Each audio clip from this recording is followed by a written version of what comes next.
Halo Bu Anin, saya Rahwela Kurnia Abdulrani dengan NIM 251334031 akan mempresentasikan hasil kerja saya, yaitu yang berjudul Strategi Inovasi Pendidikan untuk Membangun Masa Depan dalam Jenjang SMA. Nah, di sini yang pertama saya akan menjelaskan tentang definisi inovasi pendidikan. Inovasi itu berasal dari kata Latin yaitu innovation yang berarti pembaruan dan perubahan. Nah, inovasi sendiri itu adalah suatu ide, barang, kejadian, metode yang dirasakan atau diamati sebagai suatu hal yang baru bagi seseorang atau sekelompok orang, baik itu berupa hasil invensi atau discovery. Nah, inovasi sendiri itu juga diadakan untuk mencapai tujuan tertentu atau untuk memecahkan suatu masalah tertentu.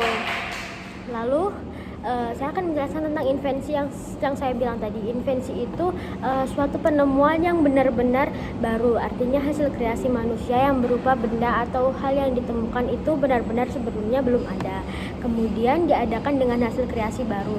Nah, sedangkan discovery sendiri itu suatu penemuan yang sebenarnya benda atau hal yang ditemukan itu sudah ada tapi belum diketahui orang. Lalu di sini saya akan menjelaskan tentang penerapan inovasi pendidikan. Nah, inovasi pendidikan menjadi aspek penting dalam menghadapi tantangan pembelajaran di era modern. Perubahan cepat dalam bidang sosial, teknologi, dan ekonomi menuntut sistem pendidikan menyiapkan lulusan yang tidak hanya menguasai pengetahuan, tetapi juga memiliki keterampilan berpikir kritis, kreatif, mampu berkolaborasi, dan mandiri.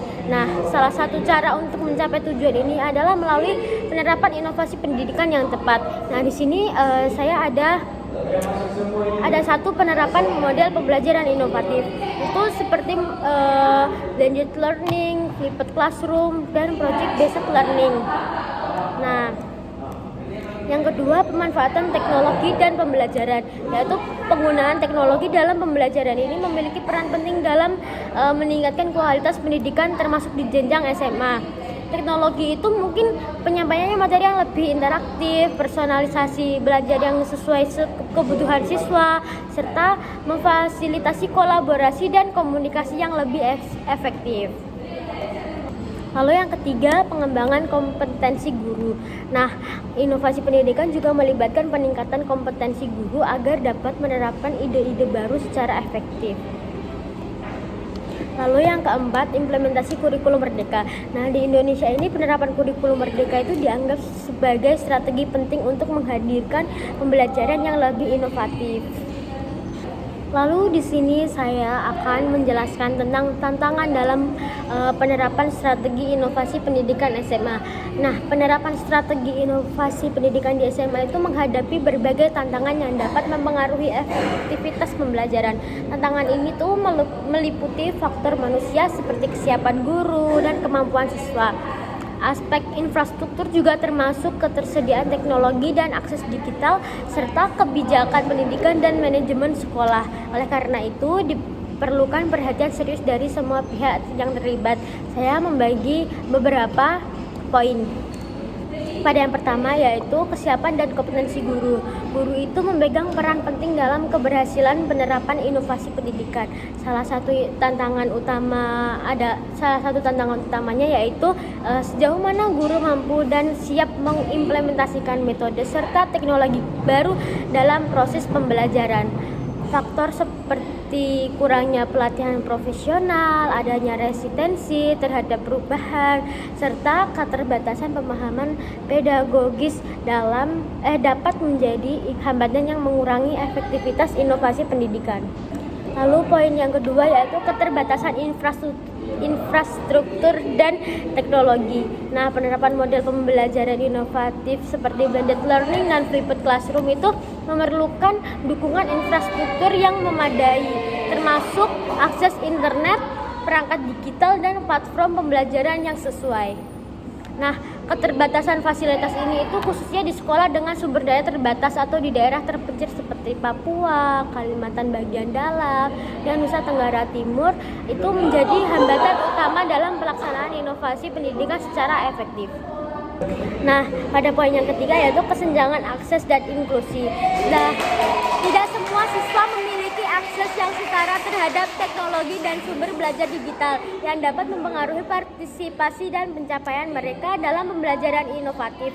Nah, penerapan teknologi dan model pembelajaran baru harus mempertimbangkan aspek inklusi agar tidak memperlebar kesenjangan pendidikan. Hal ini menjadi sangat penting terutama setelah pengalaman pembelajaran daring selama pandemi yang menunjukkan adanya perbedaan signifikan dalam akses dan kemampuan siswa untuk mengikuti proses belajar secara digital. Oleh karena itu, strategi inovasi pendidikan harus dirancang sedemikian rupa agar dapat diakses oleh seluruh siswa, termasuk mereka yang berada di daerah terpencil atau memiliki keterbatasan fasilitas. Lalu pada poin yang keempat, dukungan kebijakan dan manajemen sekolah. Keberhasilan penerapan inovasi pendidikan tidak hanya ditentukan oleh guru atau infrastruktur, tapi juga sangat bergantung pada kebijakan sekolah serta manajemen kurikulum yang efektif. Nah, tanpa perencanaan yang matang, pengorganisasian yang sistematis dan pengawasan yang konsisten, strategi inovatif itu sulit dijalankan serta berkelanjutan. Oleh karena itu juga dukungan kebijakan yang jelas dan manajemen sekolah yang baik menjadi faktor penting bagi memastikan bahwa inovasi pendidikan dapat diterapkan secara konsisten, efisien, dan berdampak positif pada kualitas pembelajaran di SMA.